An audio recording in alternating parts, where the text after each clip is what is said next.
Hey everyone, how's it going? Elliot here again. In today's video, we are going to be checking out a backlight kit for the Game Boy Pocket. This isn't any ordinary backlight kit, this is a modern LCD kit. Obviously, we have seen some massive mods in the Game Boy Color community, purely because the Game Boy Color is obviously a superior console to the Game Boy Pocket, but considering this was the step after the DMG, the size difference, the superior screen, the better battery life, running off of two AAAs, I don't think we should be putting this to the side so easily. I think it is a fantastic little device.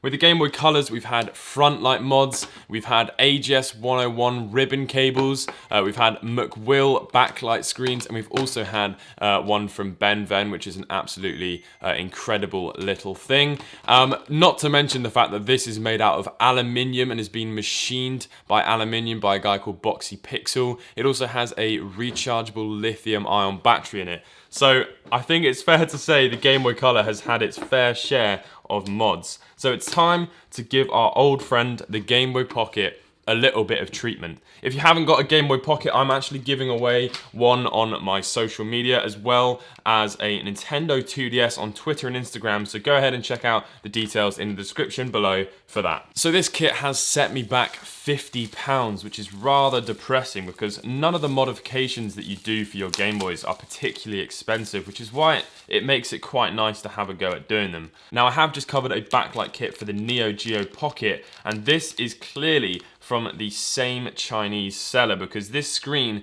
is absolutely identical. You're gonna immediately notice there's a big discrepancy in the size of this screen compared to the original Game Boy Pocket. Also, the Game Boy Pocket screen is not a perfect square, it's slightly more sort of landscapey. Also in the kit is the logic board to deal with the video out from the Game Boy to the video in of the new LCD screen. A little sort of pad to stop the shorting from the back, and then also the ribbon cables. So without any further ado, let's get into how to install this. So the first thing you're going to need to do is take out the batteries and the game from the Game Boy Pocket. So remove the 6 tri-ring screws from the back. I wonder how many times I've actually said that on this channel. If someone wanted to make a compilation of that, that would be hilarious.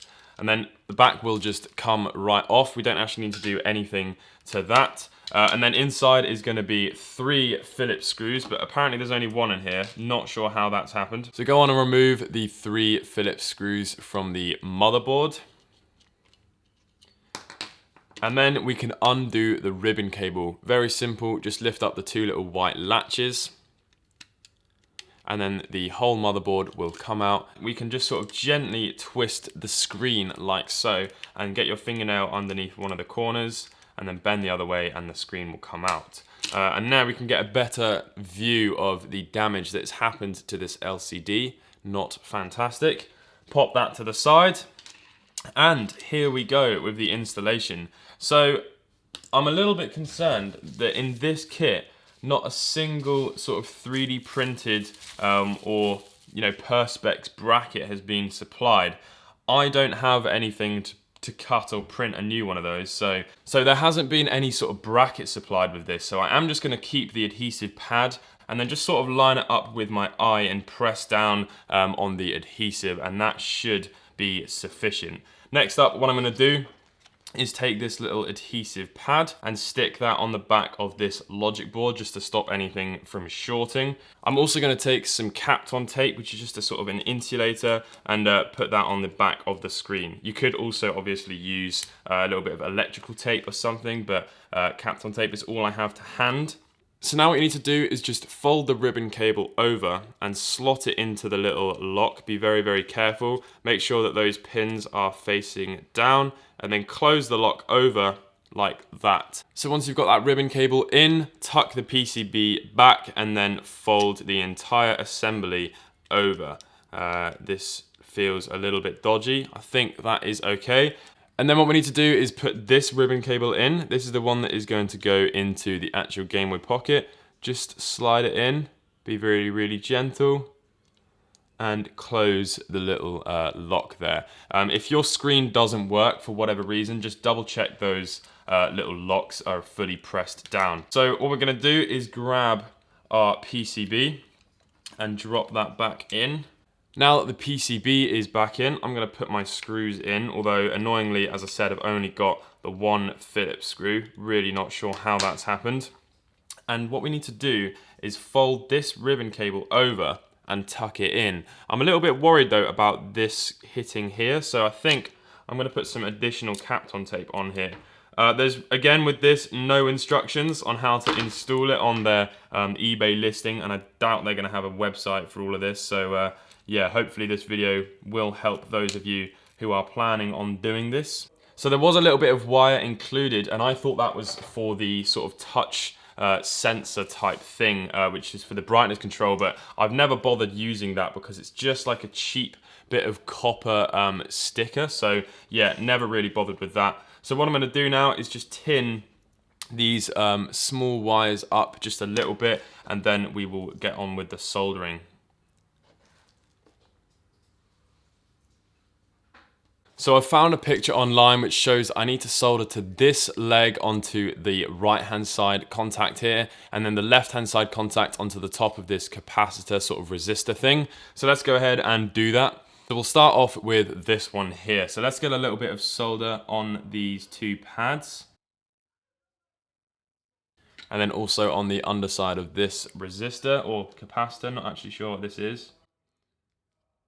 Okay, and then we'll take the little wire, which I've just cut down and tinned, and just solder that onto the ribbon. And then the other end, we'll just bend that round and stick that onto the underside of this little component here. And hopefully, that is that one done. So now for this one on the right-hand side. And then over to the switch here.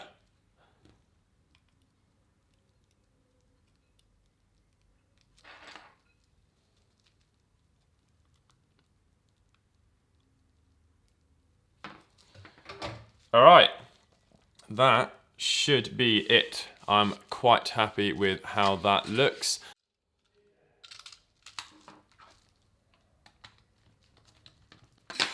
Okay, so here we go. Pop the batteries in the back, and oh my god, that looks really, really nice. Wow. That actually is so cool. Oh my god, I'm actually so surprised with how good that actually looks. By the way, I've got the wrong PCB in here. In fact, no, I've got the wrong screen lens on here, which is why it hasn't got a power indicator, but oh my goodness me. So at this point, I pretty much just kept going, oh my god, wow, that's amazing, oh my god. So I wanted to just do a little voiceover and actually talk a little bit more in detail.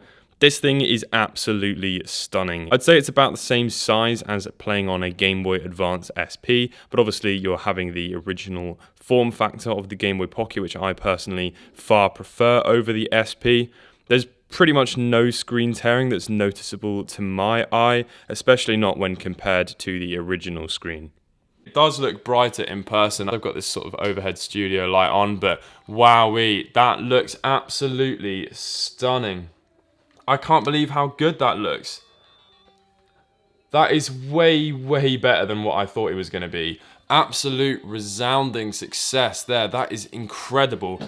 £50, that is in the back of my mind, the fact that it costs £50. But if I move into this next screen here, you'll be able to see there's no screen tearing at all. It's absolutely silky smooth. It's definitely going to be interesting to see what happens to the battery life of this thing, whether it's completely decreased or not. I will let you guys know in the follow-up video. Let me know what you think in the comments section below. I obviously need to get a larger screen lens for this that just covers up the little bezels here. But besides that, bloody fantastic. Seriously happy with that. I hope you guys have enjoyed this video. If you did, leave a like. If you're new to the channel, consider subscribing, and I'll catch you in the next video. Peace.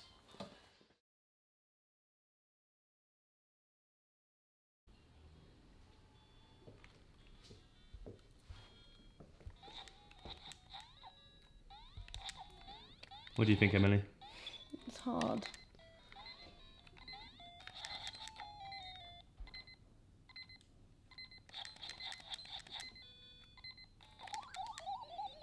I died. you remember what the old one looks like? No.